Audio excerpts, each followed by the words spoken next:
சிவ சிவ அன்பே சிவம் அறக்கட்டளையில் பயணம் செய்யும் அனைத்து அன்பர்களுக்கும் இனிய வணக்கம். இன்றைய சிறப்பு விருந்தினராக வந்திருக்கும் காயத்ரி மேடம் அவர்களை குருவின் சார்பாக வருக என்று வரவேற்கிறேன். நேற்று நடந்த கேம்புக்கு, மெடிக்கல் கேம்புக்கு எல்லாம் சப்போர்ட் பண்ணதுக்கு ரொம்ப ரொம்ப நன்றி. மேடம், நீங்க டாபிக் சொல்லி ஸ்டார்ட் பண்ணிக்கலாம். நன்றி. ஓகே, நன்றி சார். இந்த நிகழ்ச்சிக்கு என்னை வரவேற்றதுக்கு நன்றி. தொடர்ந்து நம்ம மனநலத்தை பத்தி பேசிட்டு இருக்கோம். மனசை வந்து ரொம்ப நல்லா வச்சுக்கணும் அப்படின்னா எண்ணத்தை வந்து நம்ம கரெக்டா வச்சுக்கணும் அப்படின்றத வந்து இன்னைக்கு மெயினா நான் குறிப்பிடுறேன். எண்ணங்கள் தான் நம்ம மனசை ரொம்பவே பாதிக்க செய்யறது. எண்ணங்கள் மட்டும் கரெக்டா இல்லை அப்படின்னா நம்மளால லைஃப்ல எந்த டிசிஷன்ஸும் ஒழுங்கா எடுக்க முடியாது, ஒரு முடிவுகளை நம்மளால ஒழுங்கா எடுக்க முடியாது, வாழ்க்கையில முன்னேறவே முடியாது. உடல் பாகத்தை எப்படி நம்ம பாதுகாப்பா வச்சுக்கிறோமோ, இப்போ சுகரு, பிபி, தலை வலிக்குது, வயிற்று வலிக்குது, பசிக்குது அப்படின்னு சொல்லிட்டு எல்லா எக்ஸ்டர்னல் விஷயங்களுக்கெல்லாம் ரொம்ப கான்சென்ட்ரேட் பண்ணி ஒவ்வொரு டாக்டர்கிட்டையும் போகும். தலை வலிக்குதுன்னா ஒரு டாக்டர்கிட்ட போவோம், கண்ணு வலின்னா கண் டாக்டர்கிட்ட போவோம், பல்லு வலின்னா டென்டிஸ்ட்டை போவோம். அப்போ அவங்க சொல்ல ப்ரிகாஷனரி மெத்தட்ஸ் எல்லாத்தையும் நம்ம ஃபாலோ பண்ணுவோம். அதே மாதிரி தான் மனசுன்னு ஒரு பாட்டு, அந்த மனசை வந்து நம்ம சந்தோஷமா வச்சுக்கணும் அப்படின்னா அதை பாதிக்கக்கூடிய ஒரு விஷயம் என்ன அப்படின்னு பார்த்தீங்கன்னா எண்ணங்கள் தான். அந்த எண்ணங்கள்ல நம்ம கரெக்ட் பண்ணிக்கணும். ஸோ எண்ணங்கள்ல பல்லாயிரக்கணக்கான எண்ணங்கள், ஒரு நாளைக்கு 60,000 எண்ணங்கள் நம்ம மனசுல தோண்டிக்கிட்டே இருக்கும். நிறைய விஷயங்கள், அதாவது மனசுல எண்ணங்கள் தோடுறதுக்கு நிறைய வாய்ப்புகள் நமக்கு வந்துகிட்டே இருக்கும்.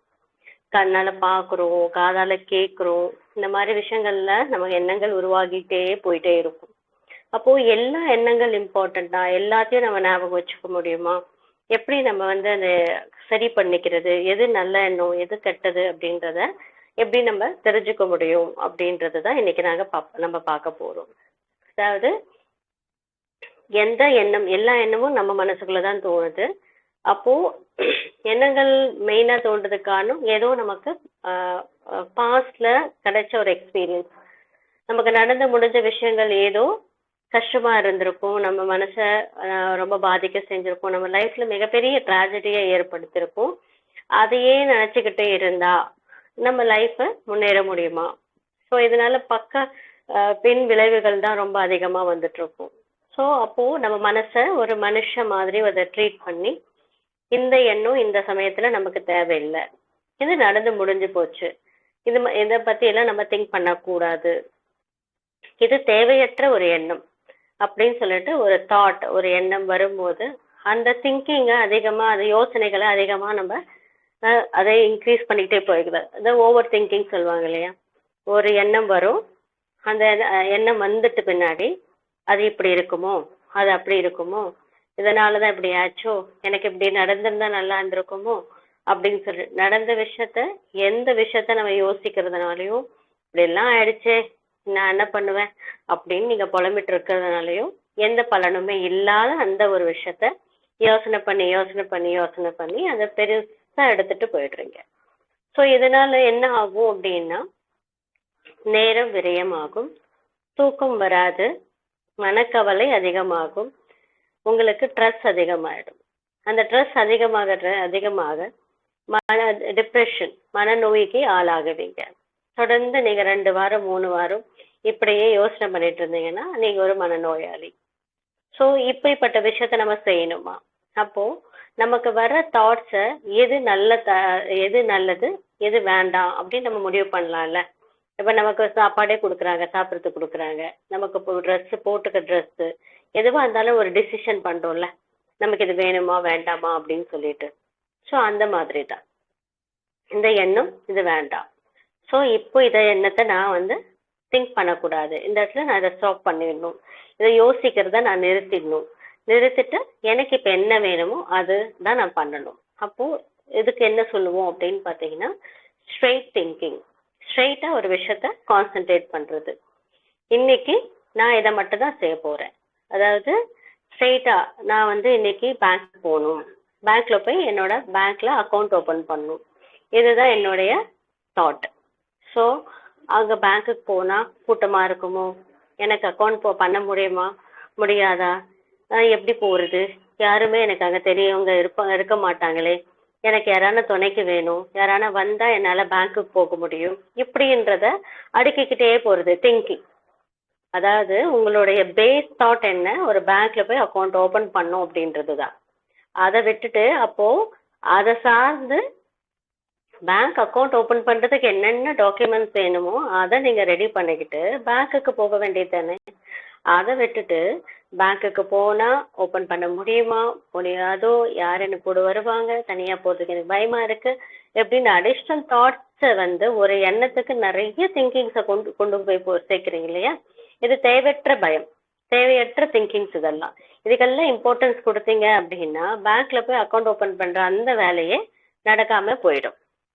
யாரான வந்திருந்தா போயிருப்பேன், தனியா என்னால போக முடியல அப்படின்னு சொல்லிட்டு அந்த எண்ணத்தை நீங்க அது வந்து அது கூட சேர்த்துக்கிறீங்க. ஸோ திஸ் இஸ் வாட், இந்த மாதிரி ஒரு விஷயம். அப்போ தேவையில்லாம நம்ம ஒரு எண்ணத்துக்கு தேவையில்லாம யோசிக்கிறோம் இல்லையா, அந்த யோசனையை நம்ம கட் ஷார்ட் பண்ணணும். அந்த கட் ஷார்ட் பண்ணாவே நம்மளுடைய ஒர்க்குகள் வந்து லைனா செய்ய ஆரம்பிச்சிருவோம். அதே மாதிரி எண்ணங்கள் அதிகமா பாதிக்கப்படுறதுக்கான ரீசன் என்ன அப்படின்னு பார்த்தீங்கன்னா, நம்ம வந்துட்டு கிளியரா திங்க் பண்றதும் இல்லை, யோசிச்சுட்டு போறதே இருக்கிறது. அது மட்டும் இல்லாம மனது நிம்மதியா இல்லாம இருக்குது, ஒரு பீஸ்ஃபுல்லாக இல்லாம இருக்கிறது, தெளிவா இல்லாம இருக்கிறது. அந்த தெளிவா இல்லாம இருக்கிறதுக்கும் பீஸ்ஃபுல்லா இல்லாம இருக்கிறதுக்கும் அமைதி இல்லாம இருக்கிறதுக்கும் காரணம் என்ன அப்படின்னா மன அழுத்தம் தான். அந்த மன அழுத்தம் ஏன் வருது அப்படின்னா, மைண்ட் ரிலாக்ஸா இல்லை, மைண்ட் வந்து ரொம்ப சோர்வா இருக்கு, யோசனை பண்றதுக்கு, அதாவது நாம யோசிக்கிற அந்த விஷயம் கரெக்டானதா அப்படின்னு சொல்லிட்டு ஒரு பாசிட்டிவான தாட்ஸ் நமக்குள்ள வரணும் அப்படின்னா மனசு வந்து ரிலாக்ஸ் மூட்ல இருக்கணும். அப்ப அந்த ரிலாக்ஸேஷன் மூட்ல இருக்கணும் அப்படின்னா நேரத்துக்கு நல்லா தூங்கணும். ஸோ உங்களுக்கு கண்டிப்பா ஒரு 7 hours ஸ்லீப் கம்பல்சரி இருக்கணும். ஸோ மார்னிங்க நீங்க என்ன பண்ணணும், காலையில நல்லா சீக்கிரமா தூங்கணும், சீக்கிரமாவே எழணும். 7 hours கம்ப்ளீட் ஸ்லீப் இருக்கணும். அந்த ஸ்லீப்புக்கு அப்புறமா பிசிக்கல் எக்ஸசைஸ் கம்பல்சரி. ஸோ ஆதி காலத்துல எல்லாம் வந்து பாத்தீங்கன்னா நம்மளுடைய மனித இனங்கள் உருவாக்கப்படுற அந்த காலத்துல இருந்து பார்த்தோம் அப்படின்னா பிரெயினுடைய டெவலப்மெண்ட்டுக்கு ரொம்ப உறுதுணையா இருந்ததே வந்துட்டு பிசிக்கல் எக்ஸசைஸ் தான். நம்ம ஆதி மனிதர்கள்லாம் பார்த்தீங்கன்னா காடு, மலை, குட்டை அப்படின்னு சொல்லிட்டு எல்லா இடத்துக்கும் அவங்க வந்து நடந்து தான் போயிட்டு இருப்பாங்க. ஃப்ளைட்டோ இப்போ இருக்கிற நமக்கு டிரான்ஸ்போர்ட் ஃபெசிலிட்டிஸோ வந்து அந்த காலத்துல கிடையாது. மக்களுடைய அந்த காலத்துல இருந்த மனிதர்களுடைய பிரெயின் எல்லாம் பார்த்தீங்க அப்படின்னா நல்ல டெக்னாலஜியும் கிடையாது. எந்த ஒரு டெக்னாலஜியுமே இல்லாத அந்த காலத்துல புத்தகங்கள் இல்லை, படிப்பறிவு இல்லை, ஆராய்ச்சிகள் இல்லை, எதுவுமே இல்லை. எந்த ஒரு சௌகரியங்களும் அவங்களுக்கு இல்லை, ஒரு குரு இல்லை, படிப்பறிவு சொல்லி கொடுக்கறதுக்கு ஆளுங்க இல்லாத அந்த ஆதி காலத்திலேயே மக்கள் வந்து பெனட்ரேட் ஒரு இடத்துல இருந்து இன்னொரு இடத்துல மைக்ரேட் ஆகும் பொழுது தனக்கு தேவையான விஷயங்கள்ல அவங்க ஒவ்வொரு விஷயத்தையும் எக்ஸ்பீரியன்ஸ் பண்ணி தனக்கானதை வந்து அவங்களே உருவாக்கியிருக்காங்க. ஸோ இந்த உருவாக்குன அந்த ஒரு விஷயம் எங்கிருந்து வருது, பிரெயின்ல இருந்து தான் வருது. ஸோ பிரெயின் வந்து அவங்களுக்கு அவங்களுடைய எண்ணத்துக்கு தகுந்த மாதிரி புது புது ஐடியாஸ்களையும் புது புது தேவைக்கு ஏற்ற மாதிரி புது புது விஷயங்களை அவங்களுக்கு சொல்லி கொடுக்குது. புது ஐடியாஸ்லாம் வந்துட்டு இருக்கு. அந்த புது ஐடியாஸ் வர்றதுக்கு காரணம் என்னன்னா, உனக்கு என்ன வேணும் அப்படின்ற ஒரு எண்ணத்தை உன் மனசுக்குள்ள கொடுக்கும்போது அந்த எண்ணத்துக்கு தகுந்த மாதிரி உனக்கு ஐடியாஸும் உனக்கு கிடைக்கும். அப்போ உனக்கு என்ன வேணும்னு தெரிஞ்சாதான் அதுக்கு தேவையான விஷயங்கள் உனக்கு கிடைக்கும் இல்லையா. அதுக்கு தேவையான விஷயங்கள் உன் பிரெயின் உனக்கு சப்போர்ட் பண்ணும், உனக்கு யோசனை பண்றதுக்கான ஐடியாஸ் வந்து கொடுக்கும்.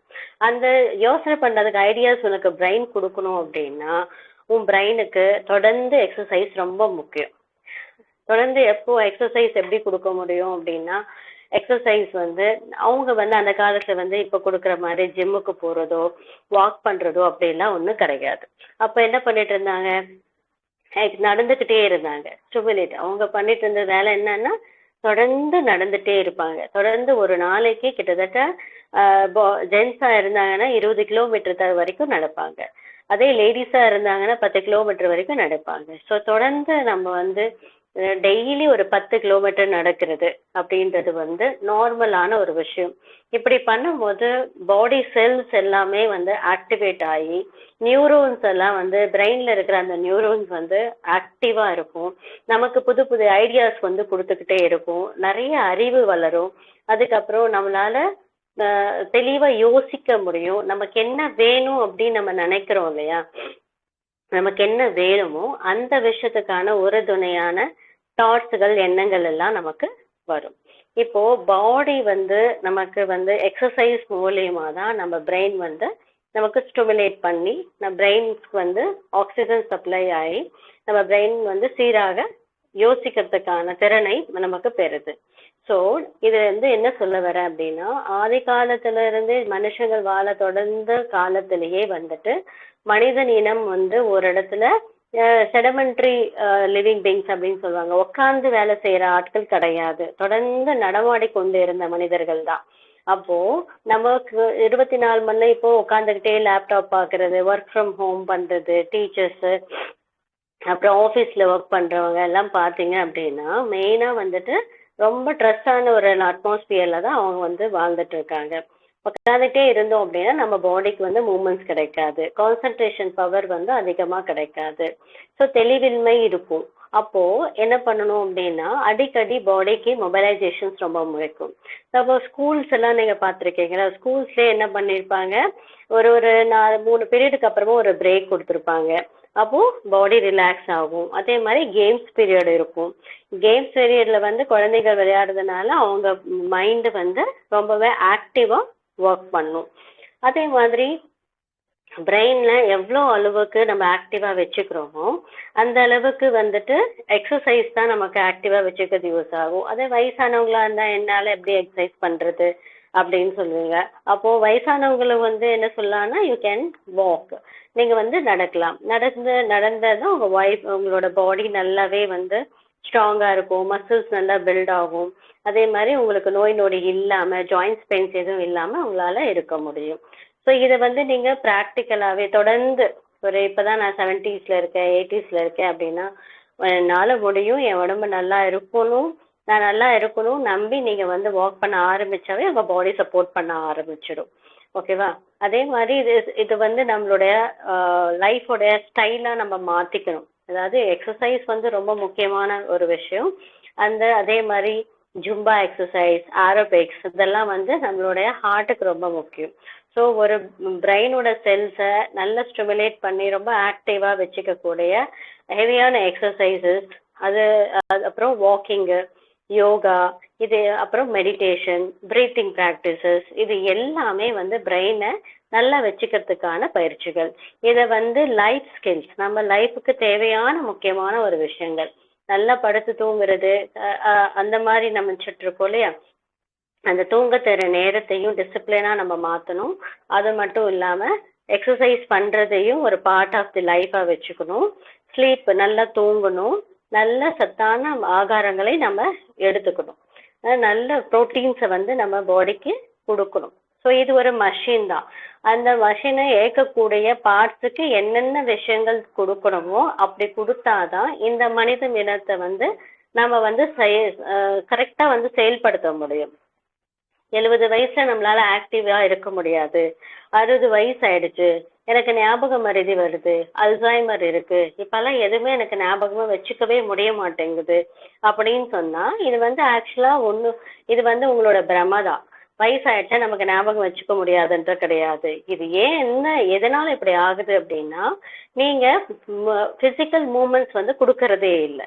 Physical moments is very important part of the life, human life. Physical moments நீங்க கொடுக்க கொடுக்க உங்க பிரெயின் ஆக்டிவா இருக்கும். நம்ம பிரெயின் ஆக்டிவா இருந்தா நீங்க சிந்திப்பீங்க. சிந்திக்கும் போது உங்களுடைய பிரெயின் வந்து உடம்புக்கு தேவையான மெசேஜஸ், ஸ்ட்ரென்த்தை வந்து கொடுத்துக்கிட்டே இருக்கும். அப்படி கொடுக்கும் பட்சத்துல உங்களால நல்லா ஒர்க் பண்ண முடியும். இப்போ 50 வயசாச்சு, அவ்வளவுதான், என் லைஃபே முடிஞ்சு போச்சு, இனிமே நான் என்ன போய் பண்றது அப்படின்னு சொல்லிட்டு உங்களே நீங்க நொந்துக்காம பிரெயின் எப்படி ஒர்க் ஆகுது, பிரெயினுக்கு கொடுக்கக்கூடிய எக்ஸசைஸ் என்ன, நம்ம பாடிக்கு எப்படி வந்து எனர்ஜி சப்ளை ஆகுது, நம்ம பாடிக்கு வந்து என்னென்ன விஷயங்கள் செய்யணும் அப்படின்றத நல்ல இந்த ப்ராக்டிக்கலான ஒரு மிஷின் இது எப்படி ஃபங்க்ஷன் ஆகுதுன்ற நீங்க புரிஞ்சுக்கிட்டீங்க அப்படின்னா உங்க லைஃப்பை நீங்க ஈஸியா டீல் பண்ணலாம். ஸோ அதிகபட்சமான உங்களுடைய பிரெயினுடைய கெப்பாசிட்டியை வந்துட்டு நீங்க வந்து என்ன பண்ணணும், ஸ்டிமுலேட் பண்ணிக்கிட்டே இருக்கணும். அதுக்கு பெஸ்ட் மெத்தட் வந்துட்டு வாக்கிங், எக்ஸசைஸ், மொபிலைசேஷன். அந்த மொபிலைசேஷன் இருந்தால் மட்டும்தான் பிரெயின் ஆக்டிவாக இருக்கும். அப்படி நீங்கள் டெய்லி 10 கிலோமீட்டர், ஒரு 5 கிலோமீட்டர், காலையில் ஒரு 3 கிலோமீட்டர், சாயந்தரம் ஒரு 5 கிலோமீட்டர் அப்படி நடந்து நீங்கள் அதை கம்பன்சேட் பண்ணும் பொழுது உங்களுக்கு பாடிக்கு உங்க பிரெயினுக்கு தேவையான எனர்ஜி லெவல் கிடைக்கும். அப்போ சிந்தனைகள் சீரமைக்கப்படும். அல்சைமர், மெமரி லாஸ் அப்படின்ற ஒரு விஷயமே நமக்கு இருக்காது. மறதின்னு சொல்லுவாங்க இல்லையா, அதெல்லாமே இருக்காது. நம்ம பிரெயின் ஆக்டிவா இருந்துட்டு இருக்கும். 60 வயசு என்ன 80-90 வயசு ஆனாலுமே உங்களால நல்லா திங்க் பண்ணி ஆரோக்கியமா உங்களால இருக்க முடியும். ஸோ எண்ணங்களை வந்து சீர்படுத்தணும் அப்படின்னா எக்ஸசைஸ் ரொம்ப முக்கியம். அது மட்டும் இல்லாமல் நல்லா தூங்கி எழணும். 7 hours ஸ்லீப் வந்து ரொம்ப முக்கியம். 7 hours ஸ்லீப் வந்து என்ன அப்படின்னா நம்ம என்னதான் தூங்கினாலும் நம்ம இப்போ வந்து இப்போ ப்ராக்டிக்கலாக நம்ம யோசனை பண்ணி பார்த்தோம், ஒரு ஃபங்க்ஷன் இருக்குது, காலையிலேயே சீக்கிரம் எழணும் அப்படின்னு சொல்லிட்டு ராத்திரி 12 மணி வரைக்கும் வேலை செஞ்சுட்டு திருப்பி காலையில் 4 மணிக்கெல்லாம் எழுந்தோம் அப்படின்னா அன்னைக்கு டே ஃபுல்லாக நம்மளோடது எப்படி இருக்கும், ரெஸ்ட்லெஸ்ஸாக இருக்கும். நம்ம எப்பயும் போல் ஃப்ரெஷ்ஷாகவே இருக்க மாட்டோம். நமக்கு தூக்க கலக்கமாகவே இருக்கும். எதையும் நம்மளால் ஒழுங்காக யோசிக்க முடியாது, நம்மளால் செயல்படுத்தவே முடியாது. காலையில் சீக்கிரமாக எழுந்தேன், அதனால தான் ஒரு மாதிரி டயர்டாக இருக்குது, அதனால யோசிக்கவே முடியல, எந்த வேலையும் என்னால் செய்ய முடியல அப்படின்னு நீங்களே சொல்லியிருப்பீங்க. ஸோ ரீசன் என்ன அப்படின்னா பிரெயினுக்கு தேவையான ரெஸ்ட்டை வந்து கம்பல்சரி நீங்கள் கொடுக்கணும். அப்போ தான் அந்த வேலை நீங்கள் திருப்பியும் 8 hour 9-10 hour ஒர்க் பண்ணணும் அப்படின்னா அந்த பிரெயினுக்கு கொடுக்க வேண்டிய 8 hours ஸ்லீப்பை வந்து நீங்கள் கொடுக்கும் பட்சத்தில் மட்டும்தான் உங்களால் நல்லா வந்து ஒர்க் பண்ணவே முடியும். ஸோ ஸ்லீப் டிஸார்டர் அப்படின்னு இருந்துச்சு அப்படின்னா, போதுமான அளவுக்கு தூக்கம் இல்லை அப்படின்னா உங்களால் ஆக்டிவாக சிந்திக்க முடியாது. உங்களோட சிந்தனையில் குளறுபாடுகள் கண்டிப்பாக நடக்கும். அப்போ எண்ணங்களை சீரமைக்கணும் அப்படின்னா உங்களுக்கு கம்பல்சரி 7 to 8 hours ஸ்லீப் வந்து டெஃபினட்டாக வேணும். அப்படி இருந்தால் மட்டும்தான் யோசனைகளை நல்லா நீங்கள் செய்ய முடியும். அதே மாதிரி ப்ரீத்திங், பிராணாயம் சொல்லுவாங்க இல்லையா, பிராணாயம் உங்களை ப்ரீத்திங் ப்ராக்டிசஸ் வந்து ரொம்பவே முக்கியம். ப்ரீத்திங் ப்ராக்டிசஸ் பண்ணும்போது நம்மளுடைய ப்ரீத்திங் மூலயமா வந்து ஆக்சிஜன் சப்ளை நம்ம பிரெயினுக்கு நல்லபடியாக கிடைக்கும். இதன் மூலயமாவே நம்மளோட பிரெயினுடைய தாட்ஸையும் வந்து நம்ம சீரமைக்க முடியும், நம்மளால ஆக்டிவாக செயல்பட முடியும். இதெல்லாம் ஒரு பக்கம் இருந்துட்டு நெக்ஸ்ட் வந்துட்டு எந்த எண்ணம் நமக்கு சரியானது, எந்த எண்ணம் சரியில்லை, இந்த எண்ணத்தை நம்ம லைஃப்ல கொண்டு வரவே கூடாது அப்படின்றத நம்மளால முடிவு பண்ண முடியும். அதாவது சோகமா இருக்கிறதும் நாமளே தான், கவலைப்படுறதும் நாமளே தான், பதட்டப்படுறதும் நாமளே தான். இப்போ நடந்து முடிச்ச விஷயம் எப்பயோ நடந்து முடிஞ்ச விஷயத்த பத்தி யோசனை பண்ணிக்கிட்டு இன்னைக்கு உட்காந்து ஃபீல் பண்ணிக்கிட்டு உட்காந்துட்டு இருக்க நம்ம தான். அப்போ நமக்கு அறிவு இருக்குல்ல, அப்போ அறிவு இருக்கும் பொழுது நாம தானே சிந்திக்கணும். அப்போ நம்ம சிந்தனையில என்ன கொண்டு வரணும் அப்படின்னா, என்னைக்கோ எனக்கு ஆக்சிடென்ட் நடந்தது, ஆக்சிடென்ட்ல எனக்கு இப்படி ஆயிடுச்சு அப்படின்னு இனிமே வாழக்கூடிய வாழ்க்கை எப்படி வாழணுன்றது தான் யோசிக்கணுமே தவிர இப்படி ஆயிடுச்சே அப்படின்னு சொல்லிட்டு ஃபீல் பண்ணிக்கிட்டே இருக்கிறதுனால என்ன கிடைக்க போகுது?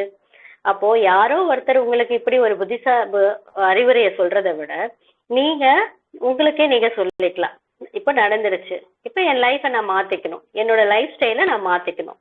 இப்படி லைஃப் ஸ்டைலை நான் மாத்திக்கிட்டா என்னோட வாழ்க்கை வந்து நல்லா இருக்கும். பழைய விஷயம் வந்து ஒரு ட்ராஜடி, ஒரு கிரைசிஸ், அது வந்து முடிஞ்சு போச்சு. இப்போ சுனாமி வந்துச்சு, அதுக்கப்புறம் மனுஷங்க வாழவே இல்லையா? ஃப்ளட்டு வந்தது, ஃப்ளட்டுக்கு அப்புறமா மனுஷங்க வாழவே இல்லையா? கொரோனா வந்தது, கொரோனாவுக்கு அப்புறம் மனுஷங்க வாழவே இல்லையா? இப்போ பிரச்சனைகள் வந்து அந்த பிரச்சனைகள் வரும்போது அந்த பிரச்சனைகளை கண்டு எல்லாரும் அழுந்துக்கிட்டு புலம்பிட்டு இருந்தாங்களா, இல்லை அதுக்கு தீர்வு காண்டாங்களா? ஸோ தீர்வில் தானே, சொல்யூஷன்ஸில் தானே நம்ம கான்சென்ட்ரேட் பண்ணணும். ஸோ அதே மாதிரி தான் நம்ம ப்ராப்ளமும் அப்படின்னு நமக்கு வரும்போது அதுக்கு என்ன சிந்தனை, அதுக்கு என்ன சொல்யூஷன் அப்படின்றத நம்ம திங்க் பண்ண ஆரம்பித்தோம் அப்படின்னா நம்ம பிரச்சனைகள் நமக்கு பெருசாகவே தெரியாது. பிரச்சனைகள் வரும்போது அந்த பிரச்சனைகள் மேல நீங்க கான்சென்ட்ரேட் பண்றதை விட அந்த பிரச்சனைகளை எப்படி தீர்வு காண்றது அப்படின்ற சொல்யூஷன்ஸ் மேல கான்சென்ட்ரேட் பண்ணும் பொழுது நம்மளுடைய ஒவ்வொரு பிரச்சனையும் தீர ஆரம்பிச்சிடும்.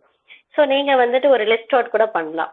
எனக்கு இந்த பிரச்சனை இருக்கு, எனக்கு இங்கிலீஷ் பேச வரல, ஸோ அப்போ இங்கிலீஷ் பேச வரல அப்படின்றது தான் என்னோட பிரச்சனை.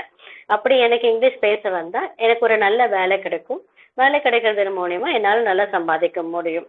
எனக்கு இங்கிலீஷ் பேச வராதனாலேயே நிறைய வாய்ப்புகள் எனக்கு போயிடுது அப்படின்னு நீங்க ஃபீல் பண்ணீங்க அப்படின்னா, அதுக்காக ஐயோ என்ன நான் இங்கிலீஷ் மீடியம் அப்பயே படிச்சிருந்தா நல்லா இருந்திருக்குமே, நான் அப்பயே இங்கிலீஷ் கத்திருந்தா நல்லா இருந்திருக்குமே, எல்லாரும் இங்கிலீஷ் பேசுறாங்க, எனக்கு மட்டும் இங்கிலீஷ் பேசவே வர மாட்டேங்குது, நான்லாம் இந்த வயசுல போய் இங்கிலீஷ் கத்துக்க முடியுமா, என்னால படிக்க முடியுமா, எனக்கு வருமா வராதா அப்படின்னு சொல்லிட்டு இத்தனை எண்ணங்களையும் ஒரு எண்ணத்துக்கு இங்கிலீஷ் படிக்கணும்ன்றதுதான் பிரச்சனை, வரலன்றதா உங்களுக்கு பிரச்சனை. வருமா வராதா இது எல்லாத்தையும் வந்து அடிஷ்னல் தாட்ஸை நீங்க கொண்டு போறீங்க இல்லையா, எதனாலதான் பிரச்சனைகள் உருவாகிறது. அது எல்லாத்தையும் வெட்டி தெரிஞ்சுட்டு ப்ராப்ளம் என்ன, இங்கிலீஷ் வரல, இங்கிலீஷ் கத்துக்கணும். அப்ப இங்கிலீஷ் கத்துக்கணும் என்ன பண்ணணும், ஒரு நல்ல ஆசிரியரை பார்த்து ஒரு நல்ல கிளாஸா போய் ஜாயின் பண்ணி இங்கிலீஷ் கத்துக்கோங்க. வருதா வரதுலையா அது அப்புறமா, முதல்ல நீங்க ஜாயின் பண்ணி அந்த ப்ராப்ளத்துக்கு ஒரு சொல்யூஷனை தேடணும். ஸோ இப்படி நீங்க ஒவ்வொரு விஷயத்தையும் இங்க ஸ்டாப். உங்களுடைய தேவையற்ற எண்ணங்கள் வரும்போது இந்த இடத்துல இதை நிறுத்தணும்ப்பா, தேவையில்லாம நான் யோசிக்க மாட்டேன். என் பிரச்சனை என்ன, நான் வாக்கிங் காலையில 5 மணிக்கு எழுந்து வாக்கிங் போகணும், எழ முடியுதா இல்லை, இன்னைக்கு எழுறேன் நான் போறேன், அவ்வளவுதான். எப்படி இருக்கும்ன்றது அதனோட பின்விளைகளை பத்தி நினைச்சிட்டு இருந்தீங்க. இனிமே வரக்கூடிய பெண் விலைகளை பத்தி நினைக்கிறதோ ஏற்கனவே நடந்து முடிச்ச விஷயங்களை பத்தி நினைக்கிறதுனாலயோ ஒண்ணுமே நடக்க போறது கிடையாது. ஏன்னா ஃபியூச்சர் அப்படின்றது ஒன்றும் கிடையாது. நாளை நடந்து போனது விஷயத்தையும் நம்மளால ஒன்றும் மாற்றவும் முடியாது. ஸோ அடுத்த நாள் விடிஞ்ச உடனே அது ப்ரெசண்டா உங்களுக்கு இருக்கும். ஸோ ஃபியூச்சரை பத்தி நினைச்சுக்கிட்டையும் நீங்க ஃபீல் பண்ண வேண்டாம், ஏற்கனவே நடந்த விஷயத்த பத்தியும் ஃபீல் பண்ண வேண்டாம்.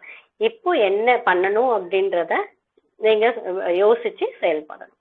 ஸோ இந்த எண்ணத்தை நான் வந்து எப்படி கடைபிடிக்கிறது, எப்படி நான் ஃபாலோ பண்றது அப்படின்னா, ஒரு எண்ணத்தை வந்து ஒரு நாளைக்கு ஒரு பிளான், ஒரு ஜேர்னலிசிங் பண்ணுங்க. ஜேர்னலிங்னா எழுதுறது, இன்னைக்கு இந்த ஒர்க் இருக்கு, இதை நான் பண்ணணும். அப்ப எழுதிட்டீங்க அப்படின்னா காலையில எழுந்த உடனே இந்த ஒர்க்கை தான் நான் செய்யணும்னு சொல்லிட்டு ஜேர்னல் பண்ணிட்டு அந்த ஒர்க்கை மேல ஃபாலோ பண்ண ஆரம்பிச்சிட்டோம், அதை செய்ய ஆரம்பிச்சிடும். இன்னைக்கு வாவ், அப்ப இந்த ஒரு விஷயத்த நான் என்ன நினைச்சேனோ அதை நான் செஞ்சு முடிச்சுட்டேன், தட் இஸ் சக்சஸ். சரியா?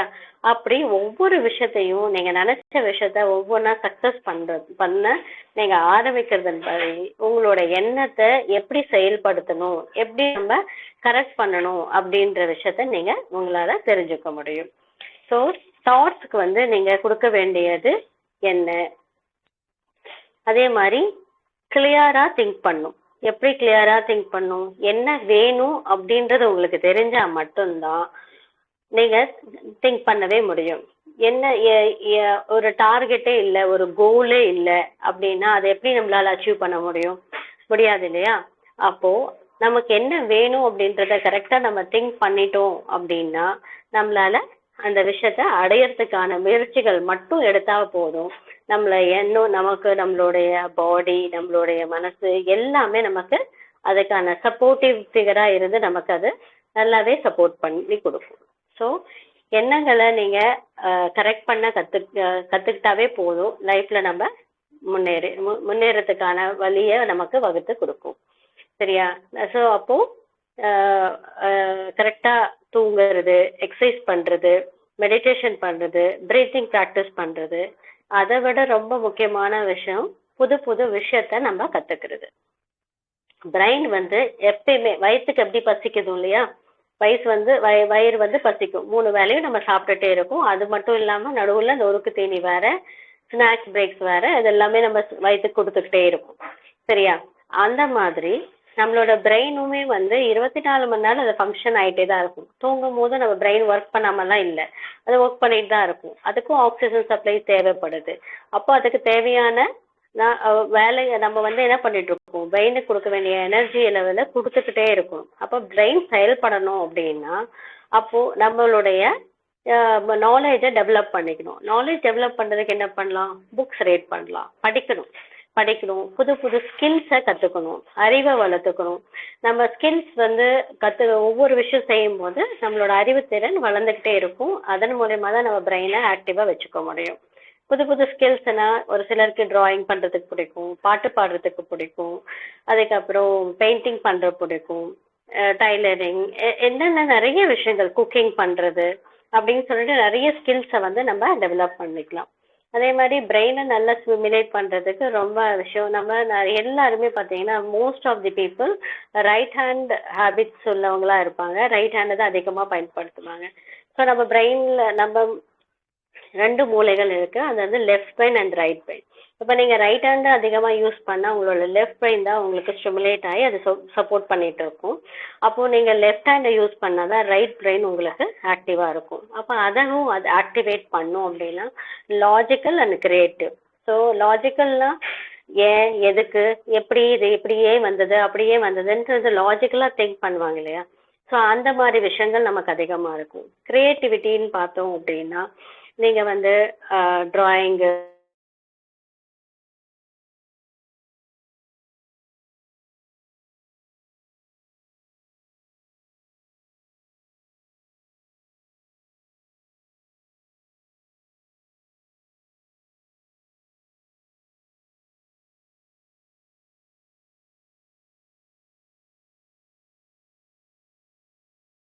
கிடைக்க ஆரம்பிச்சிடும்.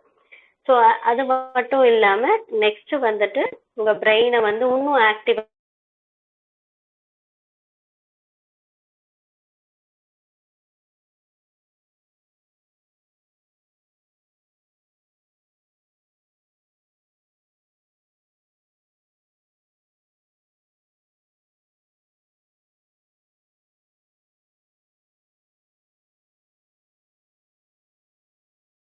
கேம்ஸ் வந்து நீங்கள் தொடர்ந்து செய்யும் பட்சத்தில் உங்களோட பிரெயினை வந்துட்டு ஆக்டிவாக வச்சுக்க முடியும். நிறைய விஷயங்கள் உங்களால் கற்றுக்கவும் முடியும். ஸோ பிரெயினை ஆக்டிவாக வச்சுக்கிறதன் மூலமா எண்ணங்கள் வந்து சீரமையும், புது புது ஐடியாஸ் உங்களுக்கு வரும். அந்த புது புது ஐடியாஸ் மூலயமா நீங்கள் என்ன நினைக்கிறீங்களோ அதை செய்யறதுக்கான ஒரு வாய்ப்பு வந்து உங்களுக்கு கிடைக்கும். அப்புறம் லைஃப்பில் நீங்கள் என்ன அச்சீவ் பண்ணணும்னு நினைக்கிறோம் அந்த விஷயத்தை நீங்கள் அச்சீவ் பண்ணலாம். ஸோ ஒரு சின்ன பழக்கம், இது எல்லாத்தையும் ஒரு பழக்கமாக நம்ம ஏற்படுத்திக்கணும். ஒரு மனிதன், ஒரு ஹியூமன் பீயிங், ஒரு மனிதனுடைய வாழ்வியலுக்கு வந்து ரொம்பவே முக்கியமான சிறப்பான விஷயங்கள் இதெல்லாமே. இதை வந்து இது ஒரு சிஸ்டம். இந்த சிஸ்டத்தை வந்து கரெக்டாக வந்து ஃபாலோ பண்ணி தான் ஆகணும். அப்படி நம்ம ஃபாலோ பண்ணுற பட்சத்தில் நம்மளோட லைஃப் வந்து ஒரு டிசிப்ளின் ஆகவும் நமக்கு ஆரோக்கியமாகவும் இருக்கும். ஸோ இந்த ஆரோக்கியமான விஷயத்துக்கு வந்து இந்த டிசிப்ளின் வந்து ரொம்ப முக்கியம். இந்த டிசிப்ளின் வந்துட்டு ரொம்ப டஃப்பாகவும் இருக்கும், சில நேரங்களில் கஷ்டமாக தான் இருக்கும். ஒருத்தர் வந்து 8 மணி வரைக்கும் தூங்கி பழக்கம், 10 மணி வரைக்கும் தூங்கி பழகின அவர்களுக்கு இப்போ வந்துட்டு நம்மளால வந்துட்டு காலையில் 5 மணிக்கெல்லாம் எழணும் அப்படின்னா அது ரொம்ப கஷ்டமாக இருக்கும். பட் என்ன பண்ணலாம், இதை வந்து ஒரு ஹேபிட்டாக நம்ம மாற்றிக்கிட்டோம் அப்படின்றத பட்சத்தில் இதனால நமக்கு ஒழுக்கங்கள் ஏற்படும். ஸோ ஒரு 21 days இதை வந்து நம்ம கண்டினியூ பண்ணலாம். ஸோ எல்லாம் சொல்லுவாங்களா, ஒரு ஹேபிட்டை வந்து நம்ம ஃபார்ம் பண்ணோம்னா 21 நாள் அதை நம்ம கண்டினியூஸாக பண்ணுறது மூலயமா அது ஒரு பழக்கமாக நமக்கு மாறிடும் அப்படின்னு சொல்லிட்டு.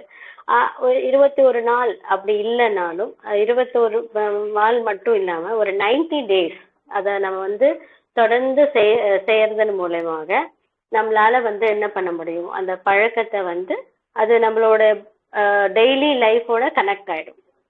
அந்த டெய்லி லைஃபோட கனெக்ட் ஆச்சு அப்படின்னும் போது அது நமக்கு பழக்கமாக மாறிடும். அதை நம்ம அடாப்ட் பண்ண ஆரம்பிச்சிடுவோம். ஸோ இதுதான் மனநலத்தில் இன்னைக்கு நான் சொல்ல விரும்பின ஒரு விஷயங்கள். எண்ணத்தை ஸ்ட்ரைட்டாக திங்க் பண்ணுங்க. எண்ணத்துக்கு இன்னும் பல யோசனைகளை கொடுத்து ஒரு யோசனை வந்துச்சுன்னா அந்த யோசனை செயல்படுத்துறது மட்டும்தான் நம்மளுடைய வேலையாக இருக்கணுமே தவிர அந்த யோசனைக்கு இன்னொரு ஒரு எண்ணத்தை வந்து எண்ணத்துக்கு மேலே எண்ணம், எண்ணத்துக்கு மேலே எண்ணம் அப்படின்னு கொடுத்து நம்ம என்ன யோசித்தோம், என்ன செய்யணும்னு நினச்சோன்றதே மறந்துட்டு வேற ஏதோ செய்ய ஆரம்பிச்சிருவீங்க. ஸோ எண்ணம் இப்படி தான் நம்மளை வந்து கெடுத்து விட்டுடும். அதனால எந்த யோசனை, எந்த எண்ணம் நமக்கு தேவை, என்ன தேவையில்லை அப்படின்னு சொல்லிட்டு அதை பிரித்து பார்க்குற ஒரு கெப்பாசிட்டியை நம்ம வளர்த்துக்கணும். இதுதான் எனக்கு வேணும் அப்படின்ற ஒரு முடிவு எடுக்கக்கூடிய ஒரு பழக்கத்தையும் நம்ம ஏற்படுத்திக்கிட்டோம் அப்படின்னா நம்ம எண்ணத்துக்கு வந்து நம்ம நினைக்கிற விஷயத்த நம்மளால செயல்பட்டு லைஃப்ல சக்சஸ் ஆக முடியும். ஸோ இதோட என்னோட இதை வந்து நான் முடிச்சுக்கிறேன். ஐ ஹோப் நான் சொன்ன விஷயங்கள் எல்லாமே உங்களுக்கு யூஸ்ஃபுல்லா இருக்கும்னு நான் நம்புறேன். வாய்ப்புக்கு நன்றி.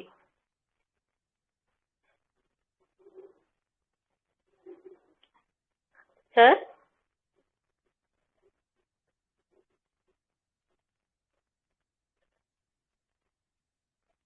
ஹலோ மேடம், கேக்குதுங்களா? கேக்குதுங்க சார்.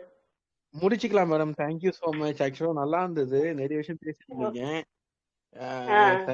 Thank you thank you. நடுவில் கட்டாய கட்டாயம் வந்து இருந்தது. Thank you so much. முடிச்சுக்கலாம். அப்படிங்களா? சரிங்க சார். ஓகே.